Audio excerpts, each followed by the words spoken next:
Good morning, Gretchen Ho. It is a Wednesday, the 27th day of August, bringing Morning Matters because your mornings matter. Let's get to the stories that matter today. There has been a leadership change in the Philippine National Police. Police Lieutenant General Melencio Nartates has been appointed as the new chief, replacing Police General Nicolas Torre III, who has been relieved from his post.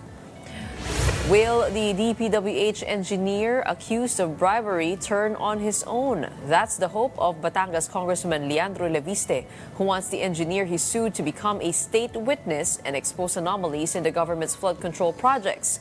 But what does this mean for the investigation? We'll get answers straight from the source, as Representative Leviste will be with us to discuss this later in the program. DPWH Chief Manuel Bonoan fires back at Representative Terry Redon's warning over ghost projects, insisting liability must first be established. The secretary denies any personal gain and vows to hold guilty parties accountable.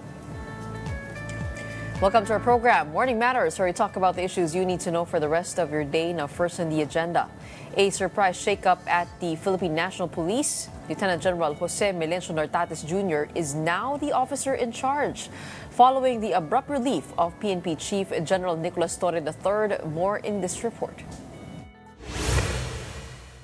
Police Lieutenant General Jose Melencio Nartates Jr. formally took over as the officer in charge of the National Police on Tuesday. He was in Western Mindanao, serving as Area Police Commander, when he got the call to return to Manila. I was discharging and performing my duties in Pagadian as in my capacity as the Area Police Commander for Western Mindanao. So I received a call about late mid-afternoon, and then I fly back to Manila. The reshuffle came after General Nicolas Torre III's short and controversial stint as PNP chief. He was installed in March but faced issues, including sudden transfers of senior officers. Nartates himself had been reassigned to Mindanao under Torre's orders, but he said he took the transfer in stride, especially with the critical task of overseeing security for the Bangsamoro parliamentary elections. Of course, there is a pressing concern, especially so that number one, of course, is yung ating parliamentary election in Bangsamoro region of Mindanao. So I will be in charge to look at the operations, especially the security aspects in the election. So yun po ang instructor. Speculations also twirl about an awkward chain of command, with Torres still holding a higher rank than Nartates. But the new OIC says position outweighs rank. Nartates, a member of PMA class of 1992, previously served as police director of Ilocos Norte under then Governor Aimee Marcos. He now faces the challenge of unifying the police force while the president decides on a permanent PNP chief. Normal po sa organization, lalong-lalo na sa Philippine National Police. So, wala dapat maging masyak dyan. Sa nakikita ko, wala naman na turf war. As long as my order, nandiyan na ang order, and you have assumed, everybody will abide to that. For now, Nartates says he will focus on maintaining stability inside the organization, while Torre awaits a new assignment after his relief from the top post. Former PNP Chief and Senator Ping Lacson believes Torre acted beyond his authority, and this could have been the reason for his firing. Despite an order from authorities to retain Nartates, Lacson said Torre's decision to relieve his second-in-command broke protocol. Lacson explained that the designation and relief of members of the PNP command group should be cleared first with the president, or at least with the ex-officio chairman of the National Police Commission, as well as the Secretary of Interior and Local Government. Other lawmakers have also reacted on Torres' relief. Ang pagkaalam ko, na-demote si Nartates at iba pang general na Ilocano, nagdadaig kung bakit daw nangyari yun. Kaya sinita ko siya, sabi ko, hoy, ba't ganun? Nako, may balik yan, magdahan-dahan ka. Hindi ko naman alam, magiging bilang anghel ako. At nagpapaumanhin ako, wala akong alam. Galit ako na naawa ako sa kanya. Because I've been there. What if ako ang nandyan, nakaupo, at sinunod ko lahat ng orders ng nagbibigay ng orders sa akin. Lahat-lahat na ginawa ko. Kahit na yung bordering to illegal acts. unconstitutional acts, questionable acts. Ginawa ko na lahat-lahat. Pagkatapos, ngayon, tanggalin lang nyo ako. Just gusto siya na ulang forever. Sana hindi maapektuhan dahil, again, serving at the pleasure of the President ang sinumang PNP chief. The House Committee on Justice will launch a motu proprio inquiry into the United States extradition request for detained Pastor Apollo Quiboloy. Akbayan Representative Percy Sendanya said the probe aims to ensure transparency, fairness, and adherence to international obligations. The inquiry will call on government agencies to clarify the extradition process for Quiboloy, who faces U.S. charges including sex trafficking, conspiracy, and immigration fraud. Committee Chair Representative Jervil Luistro noted that existing laws remain unclear when an extraditee has pending local cases and the timeline of the U.S. request is still vague. Joining us now to talk more about this development, we have on the show Batangas 2nd District Representative Jervil Luistro. Magandang umaga po sa inyo, Congresswoman. Good morning and thank you for having me here in Morning Matters. Oo, kayo po ay mukhang busy pero maraming salamat po sa inyong oras at sa pagkakataon. Na unang-una ho, alam po natin pagdating sa extradition request, ito po ay dumadaan sa DFA at pati na rin po sa DOJ. Can you explain why the House wants to have a motu proprio inquiry into this extradition request? First of all, it is the prerogative ng member of the House of Representatives or any private citizen to push for a motu proprio inquiry in aid of legislation. At wag po natin kakalimutan ang mandato ng lehislatura ay gumawa ng batas o pagandahin, paigtingin ang ating mga existing na batas. Kahapon po sa ating discussion during our first meeting, we raised the letter that was sent to us, the Committee on Justice, by the Honorable Congressman Sendanya, na humihiling po na mag-conduct ng isang inquiry in aid of legislation patungkol sa extradition ni Pastor Apollo C. Quiboloy. Meron pong report that the United States is requesting for his extradition. At ito po ay nagmula sa ating Philippine Ambassador to U.S., Ambassador Babes Romualdez. No? At kaugnay po nito, tinalakay po kahapon whether or not kailangan ba nating magkaroon ng inquiry in aid of legislation. At doon po sa ating pagpapaliwanag at pagpapalitan ng opinyon at komento, lumalabas na marami pong kakulangan or may mga malalabo sa probisyon ng batas. Particular po dito, ang mismong extradition treaty between the United States government and the Philippine government at ang mismong Philippine Extradition Law, which is PD number 1069 na naipasa po panahon pa ng ating dating Pangulong Marcos Sr. One of this, ang pinaka-distinct po dito, na hindi pa na-encounter ng Philippines in the past. Ito pong si Pastor Apollo C. Quiboloy ay mayroon ding kasong hinaharap dito sa Pilipinas. And the purpose of the extradition to U.S. is because may haharapin din siyang kaso doon sa Pilipinas. To be specific, ito po ay sex trafficking. No? So the main issue here is, pwede po ba na ang isang residente ng bansa facing charges here in the Philippines ay ma-extradite sa Amerika para humarap din sa panibagong kaso na ginawa naman doon sa isang bansa. Well, based on the treaty, maliwanag po, pwede. However, there are two options that the Philippine government must consider. Kapag po na-grant na ang extradition or petition for extradition, the Philippine government has to choose whether it is temporary surrender or deferred surrender.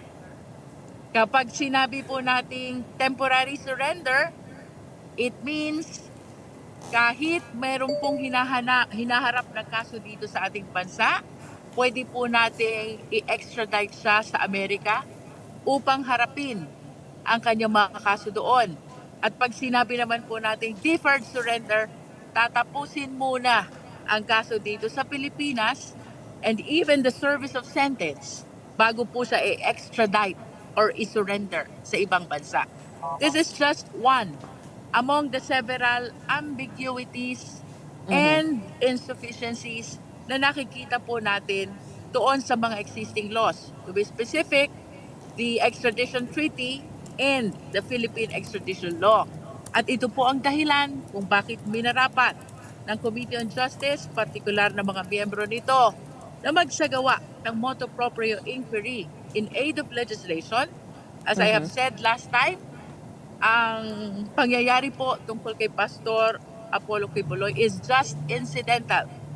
What is primary is for us to respond to our legislative mandate, and that is to revisit the laws and to improve if the same is necessary.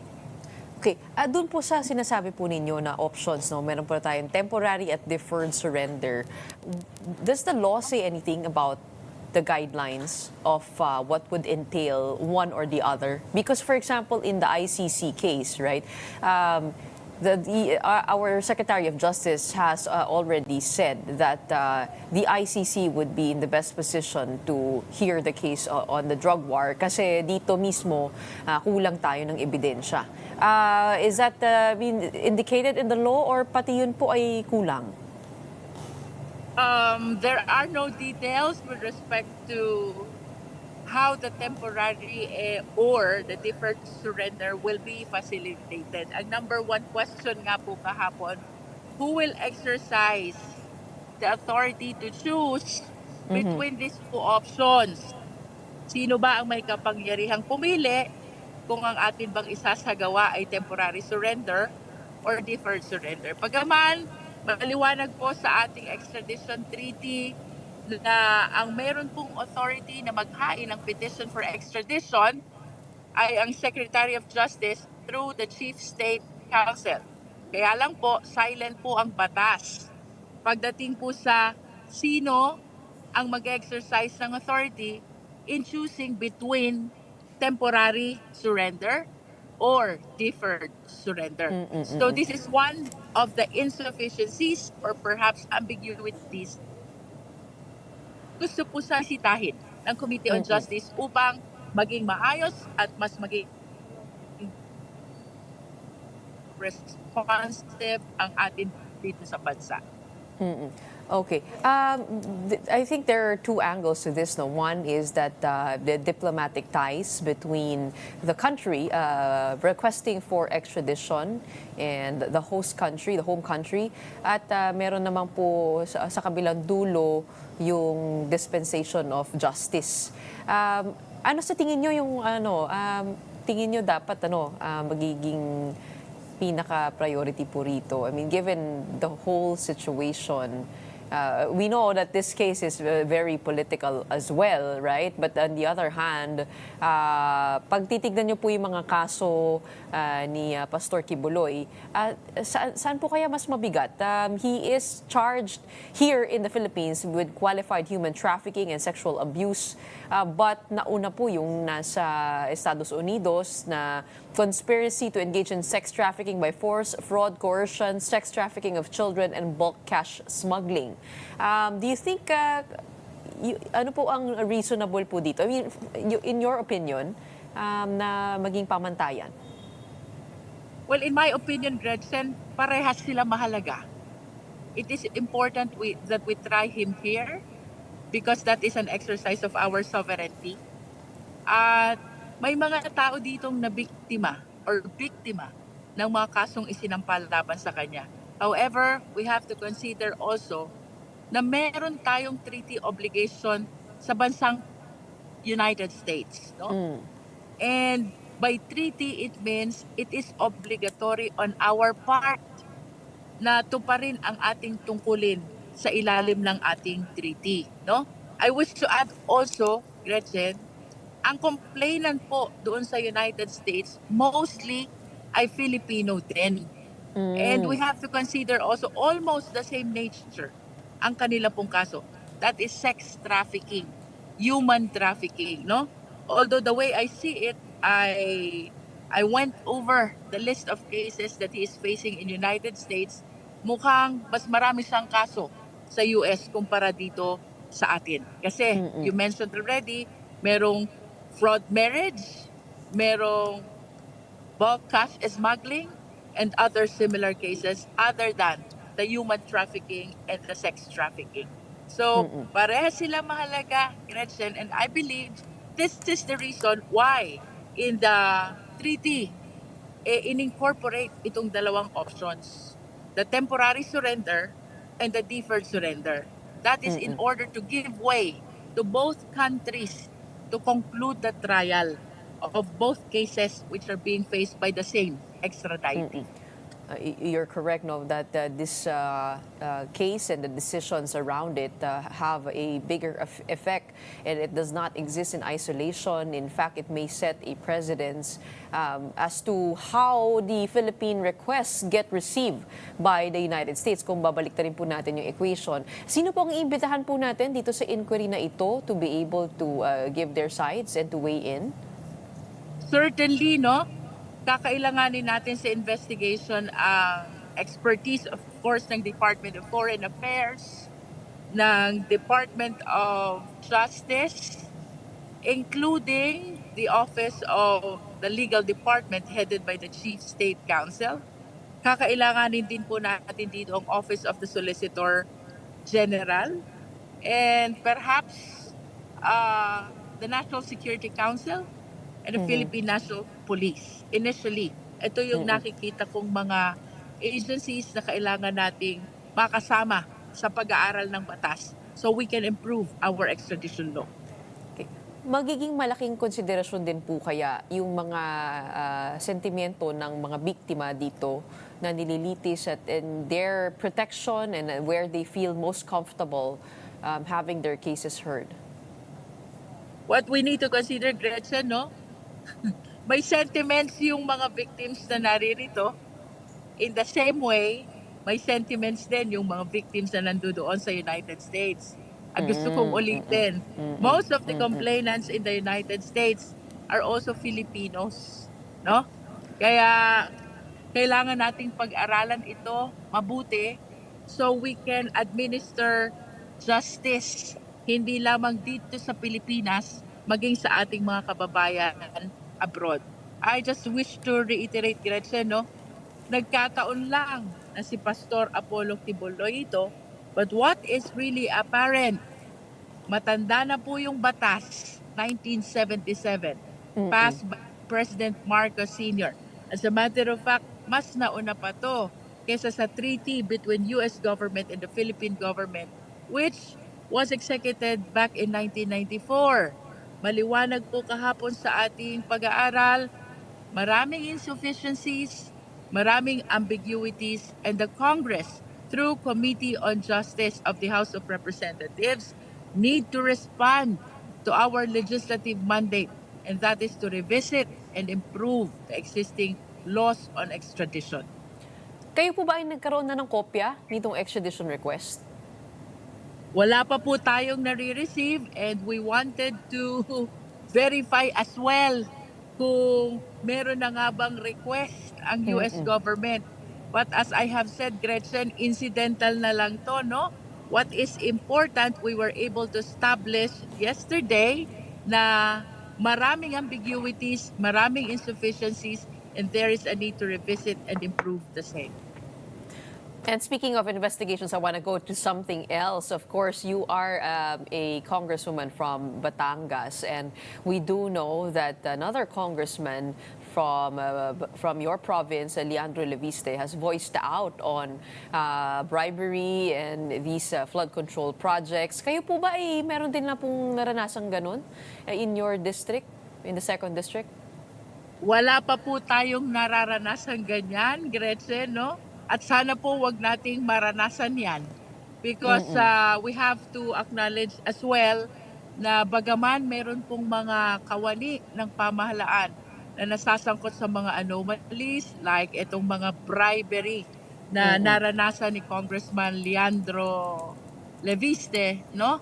We have to consider as well na sila po'y partners natin in delivering service sa ating pamahalaan. Kaya sana naman ay wala nang kasunod itong pangyayaring ito kay Congressman Leandro Leviste. And of course, we commend the action of our colleague in the House of Representatives. Siyempre, kapatid at kababayan ko pa siya mula sa lalawigan ng Batangas. I commend your courage in coming out to the open and exposing this illegal action of the district engineer of the first district of the province of Batangas. Well, Leandro himself said that some other congressmen may be implicated here. That's why he's calling for the suspect to become a state witness. Would you have the same observation of the yung pareho pong kalakaran? Kayo rin po ba kung hindi po sa inyong karanasan, naririnig po ninyo na nangyayari po sa iba? Gretchen, I can only speak for my district, no? I can only speak for my district. And we have to understand as well, wala naman po sa trabaho ng congressman ang mag-implement ng batas, ang mag-implement ng projects. We only request, we only assist in facilitating the request of our constituents. Nakikipag-usap po tayo sa DPWH for the possibility na baka yung hinaing ng ating mga constituents ay makonsider for a possible funding. Things like that, no? Pero hanggang dun lang po ang kayang gawin ng mga congressman. Hindi po kami pwedeng makialam sa allocation. Hindi po kami pwedeng makialam, lalo na sa implementation. Sana walang nangyayaring ganyan sa ibang distrito ng lalawigan ng Batangas. But as far as I am concerned, to the best of my knowledge, wala pong ganyang kalakaran sa ikalawang distrito ng lalawigan ng Batangas. But congressmen have complete oversight over the budgets. Am I correct? Yes, Kayo po ang nagtutulak niyan. Yeah. Yes. I understand there is an oversight function of the Committee on Appropriations of the House of Representatives pagdating sa implementation ng ating budget. But we have to understand, Gretchen, this is the entire General Appropriations Act, no? Tama lang na kung kaya pa magbisita at mag-inspect ng congressman, and we will be considering to do that as well, no? Pero para tutukan to completely scrutinize each and every project, I think it will be compromising already the function and mandate of the legislative branch. Oo, ibig sabihin wala na pong debate na nangyayari. Kung wari, meron pong request na inihatid sa inyo, hindi niyo na po baga parang, kailangan ba talaga ito? Wala bang ganong mga usapan in terms of like allocation of funding? Well, ako sa akin, no, I can ask the requesting party, meron bang site? Kailangan ba ito ng mga tao? What is the purpose of your request? Things like that. Minsan ang makikiusap sa'yo, barangay captain. At yun namang lugar na kung saan pagtatayuan ng mga proyektong ito ay nakikita mo na rin sa pag-ikot mo sa distrito. So I don't see any irregularity pagdating doon sa aming distrito. I just don't know about the things which may not be within my knowledge anymore because we do not take part in the implementation of the project. It seems though that Congress is taking a hit from this flood control investigation and flood control probe. Marami po nagsasabi na hindi dapat ma-exempt ang mga kongresista. Paano po kaya? I mean, what do we do with the erosion of trust in Congress? What can the Congress do about it? Alam mo, Gretchen, this is what transparency and accountability is all about, no? At ito na may alam ng lahat ng mga taong nasa gobyerno. Batid ito, not only the congressmen, but even all other public officials. I understand may ongoing inquiry na sa Senado. And we have an ongoing inquiry also headed by Congressman Terry Redon, no? So kung ano man ang maging findings nila doon sa investigation, because this is in aid of legislation, I hope they can pass and improve existing laws, no? And kung sino mang makita nila na mayroong mga pananagutan, I hope they will be willing to be accountable for whatever infractions which may be found by the investigations that are ongoing with respect to this flood control projects. Okay, bilang panghuli po, before we let you go, let's talk a little bit about impeachment. Do you think congressmen are still interested in pursuing the filing of another impeachment complaint come February? Ano po bang temperatura sa Kamara po ngayon? I think because of our commitment to the mandate of accountability and transparency, ay hindi naman ito nawawala sa Congress, no? Sapagkat tayo naman po ay mga kinatawan lamang, representative ng ating mga constituents. And ang nasabi ko nga noon, this is not actually a personal discretion. This is a constitutional duty that we really have to take. So base sa magiging desisyon ng Korte Suprema sa ating motion for reconsideration, I wish to believe that the members of the House are still committed to push the impeachment process. Tingin niyo ho ba makakakuha po kayo ng ganong kabilis na mga signatures o dahil nga po sa nakita po natin nangyari dito sa Senate, medyo tumagal, ano? I mean, na-delay. Do you think some members of the House are reconsidering or wavering, perhaps because of the political climate?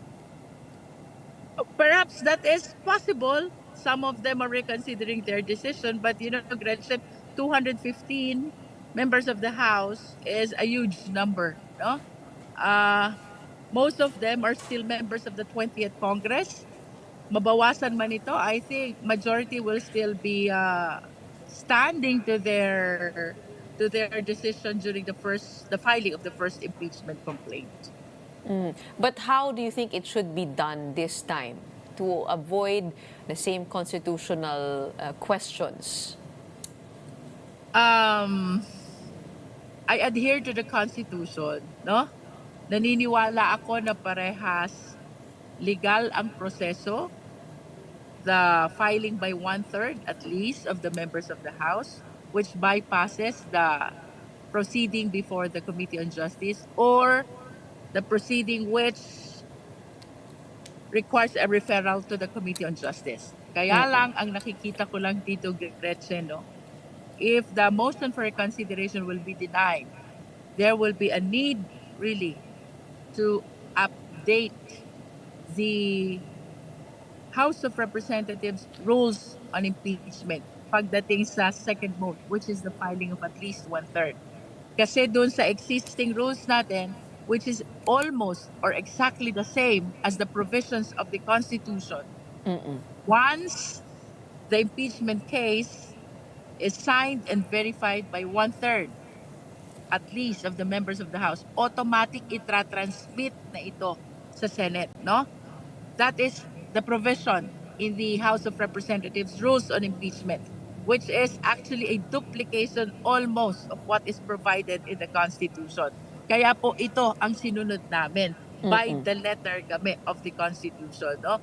Now, kung madideny ang ating MR because the Supreme Court incorporated in their decision the need to provide the impeached official the opportunity to file her counter affidavit, the need to attach all the available evidence in support of the impeachment, and the certain mandatory periods that is provided in the House to make sure that the members who are signing the impeachment complaint understood and read the contents of the impeachment complaint, then there will be need to update the rules of the House of Representatives on impeachment, no? Ulitin ko po, yung rules on impeachment existing in the House is almost a duplication of what is provided in our Constitution. As sinasabi po sa Constitution, once there is an impeachment complaint signed and verified by at least 1/3, it shall automatically be transmitted to the Senate, no? Then comes this decision of the Supreme Court. I think there are 7 items na idinagdag ng Supreme Court on how this impeachment complaint, supported by 1/3, should be transmitted to the Senate. So ito pong 7 items na ito, kung madi-deny ang MR, ay kailangan din ma-incorporate sa existing rules on impeachment ng House of Representatives. But Medyo either way, nahihirapan ho, ano? kahit sa pagpapaliwanag ko, nahirapan.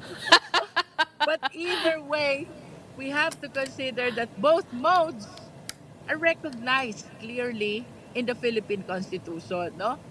Actually, the first, tatlo actually yan eh. It can be filed by a member of the House, no? Any or some member of the House. The second mode, any private citizen, but it should be endorsed by any member of the House. The third mode, it can be filed by at least 1/3 of the members of the House. Doon Correct. sa pangatlo, doon na iba ang proseso under our Constitution. Doon sa first two, kailangan dumaan sa Justice Committee. But in the third mode, diretso dapat ito sa Senate. Oo. But were you able to sign the affidavit? Kasi parang may ganun din po requirement ano, sa Constitution na dapat may nakapagpirma ang bawat congressman sa isang affidavit certifying I am one na of the nabasa po 215. nila. Oo. Yeah. Iba po yun. Yung sinasabi mo, Gretchen, na nabasa, pinirmahan, naintindihan, inattest mo na ako ito, voluntary ang pagpirma ko, yun yung ibig sabihin ng verification. No? Oho. That is the contents of the verification. So meron And po that nun? Meron. Okay. And ako personally, nagbasa ako at pumirma ako ng verification.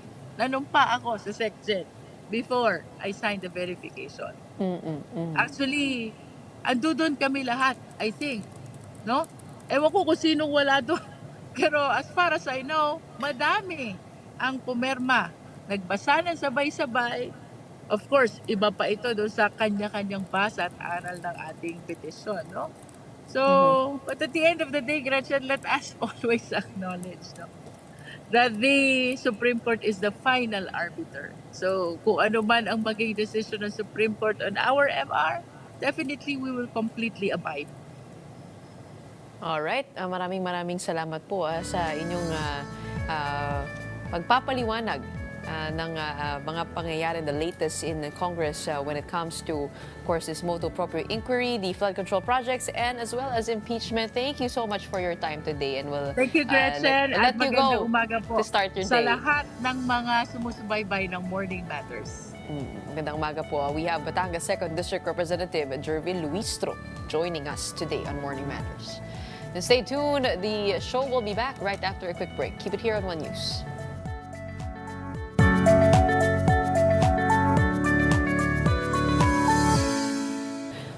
Good morning, I'm Gretchen Ho here on Morning Matters. We talk about the most pressing issues and give you the context behind the headlines.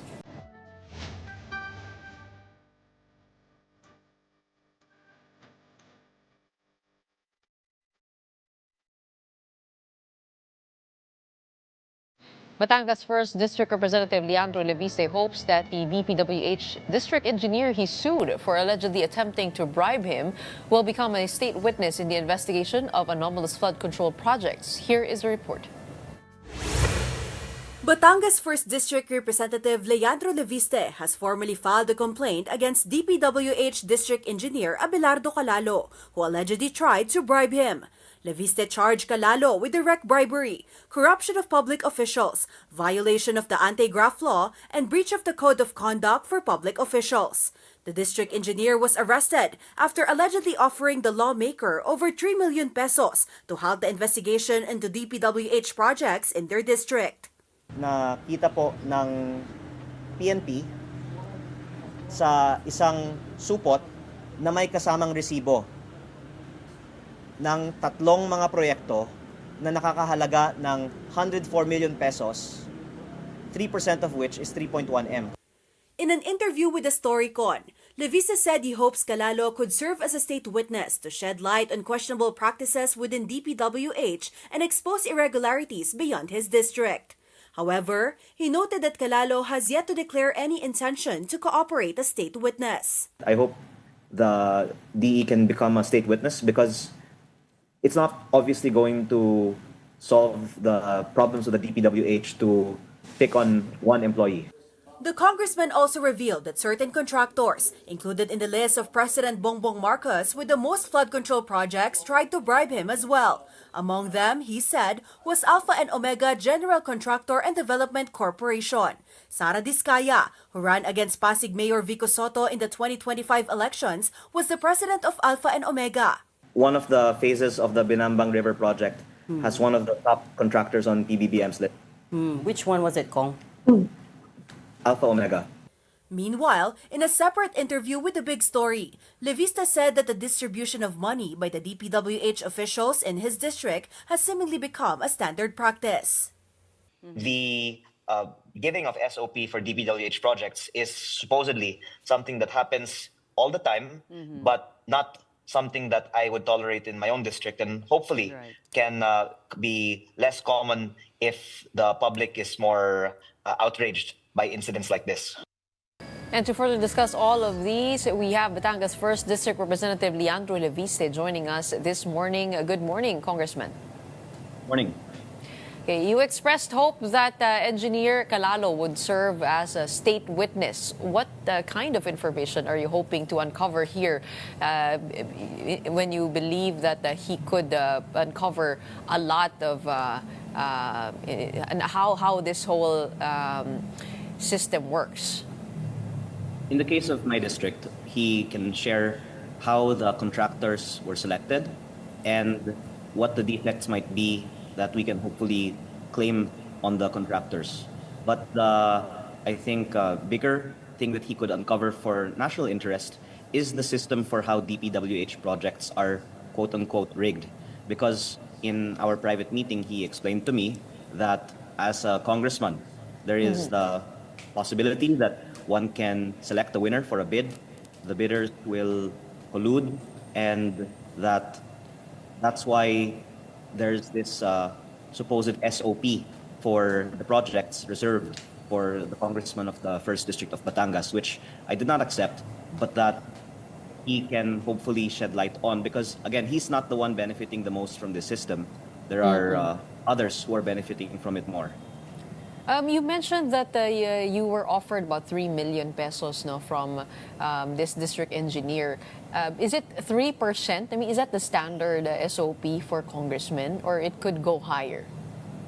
There was a receipt for 3 projects totaling 104 million, of which 3.1 was 3%. And these are 2025 projects that were already awarded. It was actually surprising that there's still a provision for that, even after something's already been awarded. And I think the expectation is that there is that provision for upcoming projects to be awarded, which I heard was 10 to 20% depending on the kind of project. The percentage increases when a project is flood control because it's harder to audit. And one of the things we did on Monday was to get a backhoe to take out from the riverbed of one of the flood control projects in our district, and found that what was supposed to be a 15-meter sheet pile was actually only 4 meters. And this project supposedly incurred approximately billion peso cost. So you can imagine that there's hundreds of millions of pesos of under-delivered materials in these flood control projects. You know, when I was actually taking a look at these flood control projects, I thought somehow it would help if the public was more knowledgeable or educated on what should be expected from a proper dike, a proper river dredging. Diba? Parang, kasi we don't have any idea of what should be. Like for example, yung sheet pile, parang gaano baka taas talaga yun. Would you have any insight as to that? I mean, in your own province and taking a look at what's been happening, the infrastructure projects that have been delivered over the years. the program of works are kept by DPWH for each project. So I actually would encourage the public to document any deviations of completed projects from the program of works that was paid for and accepted by DPWH engineers. And even many years after a project has been completed and the warranty has elapsed, I think we can still make claims on contractors to correct and complete the projects that were already paid for. So your office can request the program of works from the district office. I think any citizen should be able to do so too. And of course, it's just time consuming. This is why this is something that we're focusing on in our district more than the hearings in Congress, because I think it's going to really be beneficial to our district if instead of using our budget to expand and repair old projects, that we can get them expanded or repaired at no cost to government. And as it relates to the 2026 budget, I hope that there's not going to be projects that are repairing or working off of previously built substandard projects, and that hopefully this will also free up more of the 2026 budget for new, more beneficial projects. I'm very, very curious as to how this came up to you, how Engineer Calalo came up to you and offered the 3 million peso bribe. And what pieces of evidence do you have to substantiate the accusation against him? Hopefully, it could also help other officials to do the same, to report, no? But usually kasi pag ganito sinasabi natin, ang hirap magkaroon ng ebidensya dahil kaliwaan yan. Usually the conversations are in vague terms, but on your end, from your experience, how did it happen exactly? And how did you keep the trail of evidence? As a district engineer and representative, the two of us discussed the ongoing and upcoming projects in our district.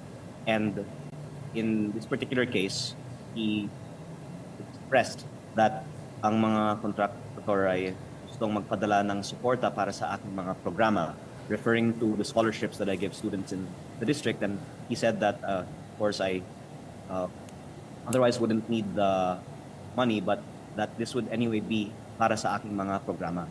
And the offer then was a percentage on all of the ongoing projects in the district and not the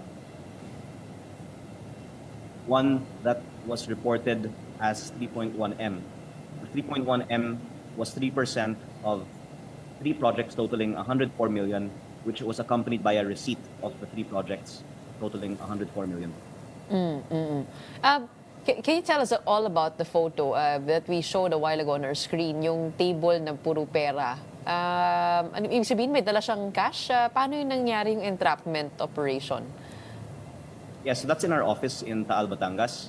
And when we were meeting, I had the Taal PNP come to the office, and he was holding the bag with those contents in the picture. So ibig sabihin nakipag-meet ka muna, and then that's when you invited the police over. That's why he was already carrying the cash. Yes, so in our meeting, we were discussing the projects of the district, and were told that the contractors are willing to magpadala ng suporta, and that there would be subsequent meetings where more projects would be paid their percentage for. And I think the thing here is that I think the public expects already that there is a certain SOP on these projects, but that it's very openly discussed by the DPWH officials themselves might be the surprising part. And that this probably wasn't how it was so much before, but perhaps a culture of toleration or impunity that it's reportedly increased in recent years. Who do you think should be the most responsible? I mean, taking a look at the whole equation here, it could go as high as the Secretary of Public Works. It could also implicate, I guess, you guys, congressmen here, the congressman before you, or other congressmen in other districts. How high, and how deep does this go, and who is the most responsible in that chain? Oh, let's not forget the auditors as well, right? Apart from the district engineers. Yes. What Engineer Calalo told me was that the congressman has a part in selecting the contractors. The DPWH engineering office supposedly facilitates the rigging of the bid, quote unquote, and the bidders supposedly collude. And I heard there's also some system for how no losing bidders get compensated, and the winning bidder is picked supposedly by the congressman. So I just assumed office this year, and I don't tolerate that, so I called the PNP. But the answer to your question is that the one who appropriates the funds has a part in choosing the projects, all of which is on paper, is also given a hand in selecting the contractor, which is, of course, not on paper. And that is the congressman of the district. Okay. So will you look into the projects of the previous administration, the previous congressman in your district? Well, I want to focus on what we can base on real on-ground evidence, which is auditing the projects. So when we find that something that should be 50 meters is 4 meters, then of course it's a question on why it was accepted, who was benefiting from this, but that at least we can demand that the proper work be completed on these projects. Well, Congressman, the other side to it is that the usual answer or response we get from congressmen is wala silang alam. We don't know. We just leave it to the DPWH to take care of the budgeting. We don't want to micromanage. How do we get to the point that we actually have the weight of evidence against a lawmaker? Yes, that's a very good question, and that's why naaawa po ako kay DE and the other DPWH employees who are taking the flak for this, because yes, they are facilitating it, and there are laws that should be followed, and they should also be held to account, but that the supposedly district representatives in the first district of Batangas have been the ones who have had a bigger hand in this system, and that's also reflected in the fact that they also get a bigger percent supposedly of the projects, and it's just not documented. It's the DPWH engineers who are signing off that these projects are compliant, and yet the one who's really benefiting from it doesn't have its fingerprints on it. And that's why it's interesting that in this case there is an engineer who, if he turns state witness, can help uncover how this works.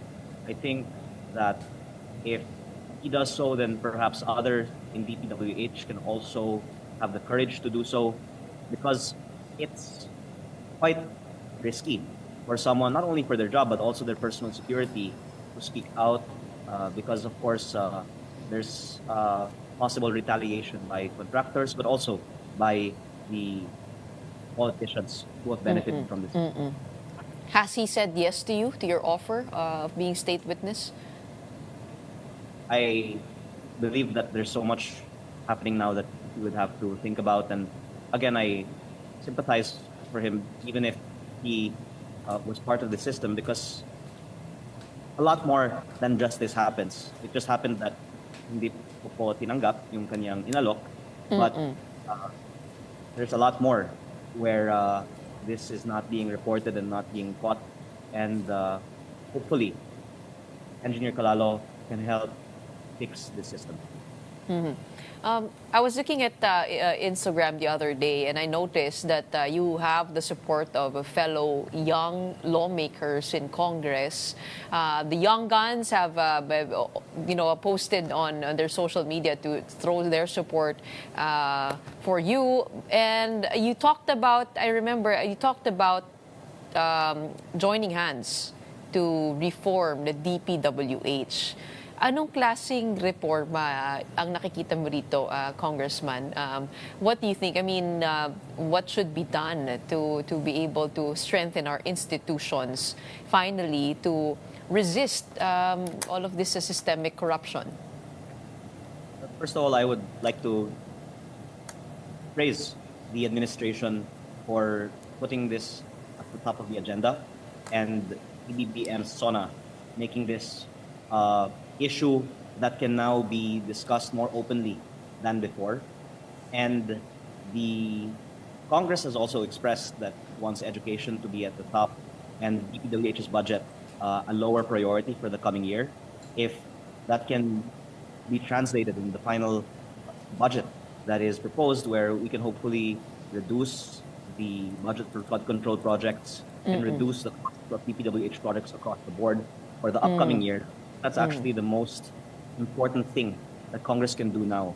What has not yet been approved and bid out, compared to focusing on running after things that have already been done. And the more systemic reforms of DPWH are possibly many. Of course, this incident shows the value of a witness protection program for DPWH employees.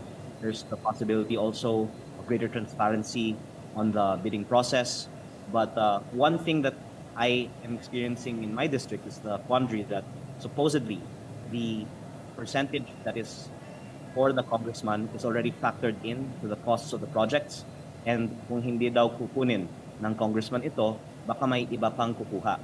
And because there is also no incentive for a district to have a bid that is below the ceiling price by a lot. Many of the DPWH bids end up being close to the budgets allocated, and there isn't that much savings. But if the savings for a project can be retained by the district instead of the current setup where it is reverted to the National Treasury, then perhaps be an incentive, and also positive points for a district that can show that it can implement DPWH projects at a lower cost. Maybe you could have a standardized 3% slashed to the budget. No, just kidding. Well, Okay. I would hope that they can just use the savings on more efficient procurement to fund classrooms and education. Correct, correct. Well, bilang panghuli, no, an important question here. I want to go to the LGU side. They're complaining, many mayors are complaining that they don't have oversight over DPWH projects because these are not coursed through them. Walang permit. Pero dyan sa Batangas, is it the same thing? I mean, hindi involved dito ang LGU? Definitely, that's something I agree with, giving LGUs more involvement on in DPWH projects. I also think that LGUs are arguably more efficient in implementing projects because when I compared the costs of a covered court, for example, by an LGU versus that of DPWH, the LGU is cheaper. And ang sinasabi daw ay dahil mas maraming dinadaanan pag DPWH project.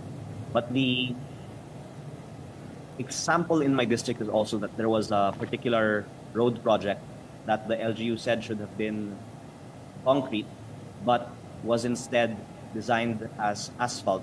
The LGU actually asked DPWH to change the design, but DPWH said, I was just recounting here what I heard, that may malaking tao daw na naglagay ng proyektong ito, and despite the request of the LGU to make the material of the road more appropriate for the flood-prone area, kept it as Oo. Kasi syempre the LGUs would know better what is needed in their communities. So we hope we are able to sort those out in Congress and put together the appropriate laws. But it is a good start. Maraming salamat sa iyo, Leandro, for all of your revelations today. We hope this investigation goes far as to create real reforms in the infrastructure system. Maraming salamat. We have Batangas 1st District Representative Leandro Leviste joining us today. The Judicial and Bar Council will conduct public interviews for candidates applying for the position of Ombudsman from August 28 to September 2. The post became vacant following the retirement of former Ombudsman Samuel Martires on July 27. The JBC said all interviews will be held at the Supreme Court en banc Session Hall. The Supreme Court noted that recordings of the public interviews will be uploaded after all interviews are completed. In sports, PLDT's hot streak continues in the Premier Volleyball League. The high-speed hitters cruise past Kobe Shinwa University of Japan in straight sets for the 2025 PVL Invitational. It is now the franchise's longest winning run, coming just a week after their breakthrough PVL On-Tour title. On Tuesday, the team celebrated with employees during a special visit to the PLDT office. Kahit hindi naman sa tournament na to, from the previous tournaments as well, lagi kaming almost. So I think isa rin to sa naging motivation namin na hindi sumuko and talagang magtiyaga. Very grateful, saka very thankful kami sa management namin na nandyan simula nung day one. So very happy kami na nabigay namin sa kanila tong championship. And that wraps up today's episode of Morning Matters. We hope we've given you the right start to your morning. Let's go ahead and make the day matter. My name is Gretchen Ho. We are One News, all sides, all the time.